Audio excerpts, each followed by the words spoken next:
Hello दोस्तों, मैं हर्ष आपका पढ़ाई क्लब में स्वागत करता हूं। मैं आपको क्लास 9th की मैथ पढ़ा रहा हूं। क्लास 9th का बिल्कुल मैं शुरुआत से पढ़ा रहा हूं। पहला चैप्टर है संख्या पद्धति। चलिए पढ़ते हैं इस चैप्टर को और समझते हैं। अगर पसंद आए तो इसको लाइक कीजिएगा।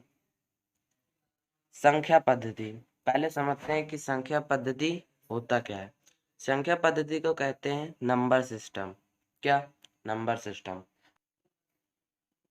संख्या पद्धति, संख्या पद्धति उसे कहते हैं जब जब संख्याओं को व्यवस्थित रूप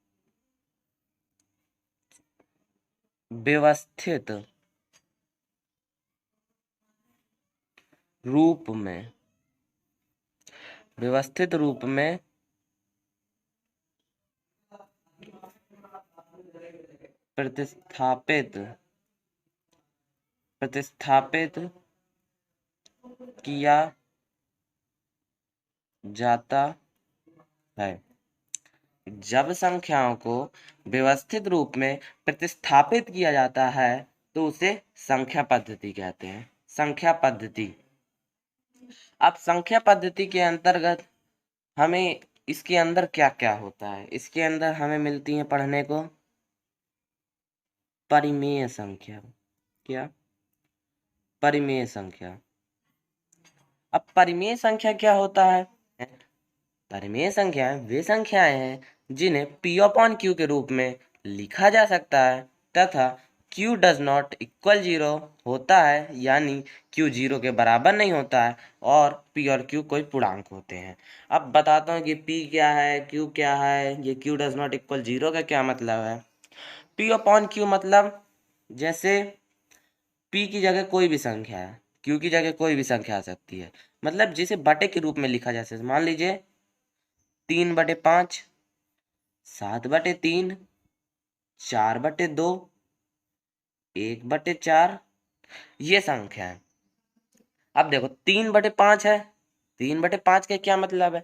3 को अगर हमने P कहा, 5 को Q कहा, तो हमने इसको लिखा P/Q के रूप में लिखा। ये हो गया P, ये हो गया Q। P/Q के रूप में इसको हमने लिख दिया। और ये जो बाद में लिखा है कि Q डज नॉट इक्वल 0, इसका मतलब ये है कि जो Q है यानी जो हर है, हर की जगह पे 0 कभी नहीं होना चाहिए। अगर 0 होता है तो वह परिमेय संख्या नहीं होगी। Q की जगह 0 नहीं होना चाहिए। अब अगर P की जगह 0 होता है तो क्या वो संख्याएं परिमेय संख्या होगी कि नहीं होगी? तो मैं बता दूं कि वो भी परिमेय संख्या होगी अगर P की जगह 0 होता है। मान लीजिए अगर 0/3 है, 0/2 है, 0/1 है, तो ये भी परिमेय संख्या होंगी। लेकिन अगर Q की जगह में 0 होता है, Q की जगह में 0 यानी 3/0, 6/0, 11/0, Q की जगह में यानी हर की जगह में 0 होता है तो वे परिमेय संख्या नहीं होंगी। तो परिमेय संख्या आ गया जिन्हें P/Q के रूप में लिखा यानी बटे के रूप में लिखा जा सकता है तथा Q डज नॉट इक्वल 0 होता है और P और Q कोई पूर्णांक होते हैं। ठीक। अब अगला है अपरिमेय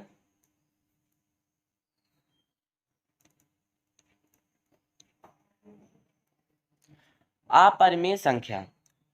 अब अपरिमेय संख्या क्या होती है? क्या? वे संख्याएं जिन्हें P/Q के रूप में नहीं लिखा जा सकता। मतलब परिमेय संख्या में हम P/Q के रूप में लिख सकते थे, लेकिन अपरिमेय संख्या में क्या होता है, इसमें हम संख्याओं को P/Q के रूप में नहीं लिख सकते। मतलब जैसे अगर मैं एग्जाम्पल में देता हूं आपको, देता हूं कि अपरिमेय संख्या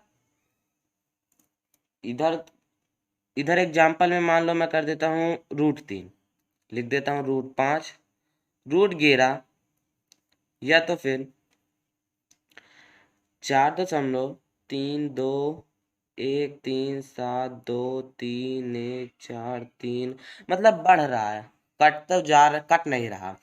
तो √3, √5, √11 रूट के अंदर होंगी तो अपरिमेय संख्या होगी। अगर दशमलव के बाद चलती जा रही संख्या, रिपीट नहीं हो रही, या तो फिर रिपीट नहीं हो रही, बस कटती जा रही नहीं हो रहा, तो वो होती है अपरिमेय संख्या। और एक चीज क्या है, एक परिमेय संख्या होती है जिसे हम पाई कहते हैं।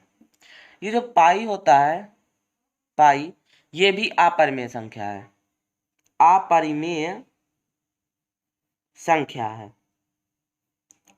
ये भी अपरिमेय संख्या है। लेकिन अगर हम पाई की वैल्यू रखते हैं, पाई की वैल्यू तो आपको पता होगी कि पाई की वैल्यू होती है 22/7। लेकिन ये जो 22/7 है, इसे हम P/Q के रूप में लिख सकते हैं, और Q की जगह 0 भी नहीं है, तो इसे हम परिमेय कहेंगे। क्या? परिमेय कहेंगे। पाई होगा तो अपरिमेय होगा, और अगर 22/7 होगा तो ये परिमेय होगा, क्योंकि इसे P/Q के रूप में लिखा जा सकता है। तो पाई हो गया अपरिमेय संख्या। ठीक, अपरिमेय संख्या हो गया। अब अगला पढ़ते हैं, प्राकृतिक संख्याएं। प्राकृतिक संख्याएं किसे कहते हैं? वे संख्याएं जिन्हें वस्तुएं गिनने के लिए प्रयोग करते हैं। मतलब प्राकृतिक संख्याएं वे संख्याएं होती हैं जिन्हें वस्तुएं गिनने के लिए प्रयोग करते हैं। मतलब कि प्राकृतिक संख्या में क्या होता है कि 1, 2, 3, 4, 5, 6, 7, 8, 9, डैश डैश डैश, ये कहाँ तक जाएंगी? अनंत तक। ये जो अनंत तक गई, 1, 2, 3, 4, 5, 6, 7, 8, 9, इसी तरह चलती जाएंगी, ये होती है प्राकृतिक संख्याएं। और हाँ, प्राकृतिक संख्याओं में जीरो नहीं होता है, क्योंकि हम जीरो से नहीं शुरुआत करते। प्राकृतिक संख्याओं में जीरो को नहीं जोड़ा जाता। ये प्राकृतिक संख्याओं की शुरुआत 1 से होती है और अनंत पे खत्म होती है। मतलब 1 से पहले और अनंत के बाद की संख्याओं को प्राकृतिक संख्या नहीं कहा जाता। अनंत के बाद तो ऐसे कोई संख्या होती नहीं है। लेकिन जो 1 तक की, 1 से शुरुआत होती है, अनंत तक चलती हैं, वे संख्याएं प्राकृतिक संख्याएं होती हैं। ठीक, आया होगा समझ में। अगला बढ़ते हैं, अब पढ़ेंगे पूर्ण संख्या। पूर्ण संख्या क्या होती है? वह संख्याएं, क्या? वह संख्याएं जो 0 से प्रारंभ होती हैं, 0 से प्रारंभ होती हैं। वे संख्या जो 0 से प्रारंभ होती हैं, उन्हें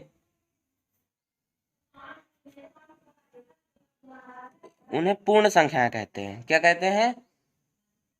पूर्ण संख्याएं कहते हैं। ठीक, 0 से जो प्रारंभ होती हैं। अभी जो प्राकृतिक संख्या थी, प्राकृतिक हमारी संख्या 1 से शुरू होती थी, अनंत तक चलती थी। और पूर्ण संख्या वे संख्याएं होती हैं जो 0 से चलती हैं, और 0 से 1, 2, 3, 4, डैश डैश डैश, अनंत तक चलती है। मतलब प्राकृतिक संख्या वे संख्या है जो 1 से चल के अनंत तक चलती है। पूर्ण संख्या वे जिसमें 0 भी सम्मिलित होता है, उसे हम पूर्ण संख्या कहते हैं। पूर्ण संख्या हो गया। अब अगला बढ़ते हैं। अब है अगली हमारी कि पूर्णांक क्या है। पूर्णांक।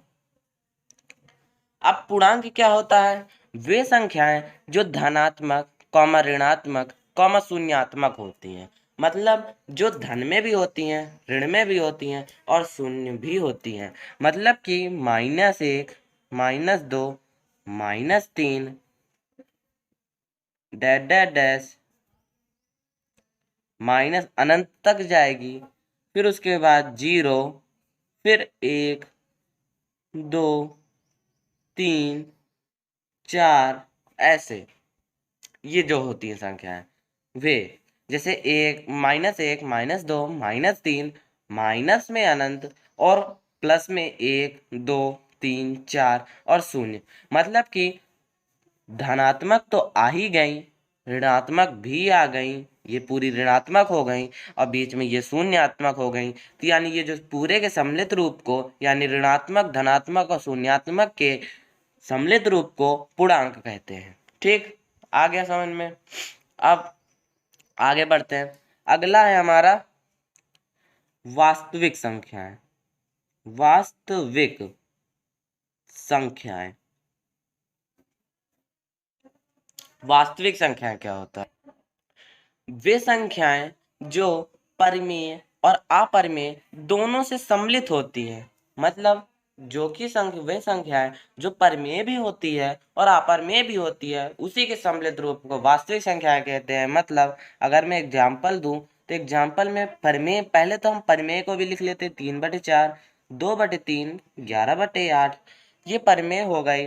अपरिमेय में √3, √5, √11 ये हो गया। मतलब जिसमें परिमेय भी हो और अपरिमेय भी हो, वे संख्याएं वास्तविक संख्याएं होती हैं। दोनों के सम्मिलित रूप को ही वास्तविक संख्याएं कहते हैं। ये था हमारी पूरे चैप्टर की बेसिक क्लास। आगे की क्लास में हम प्रश्नावली 1.1 देखेंगे।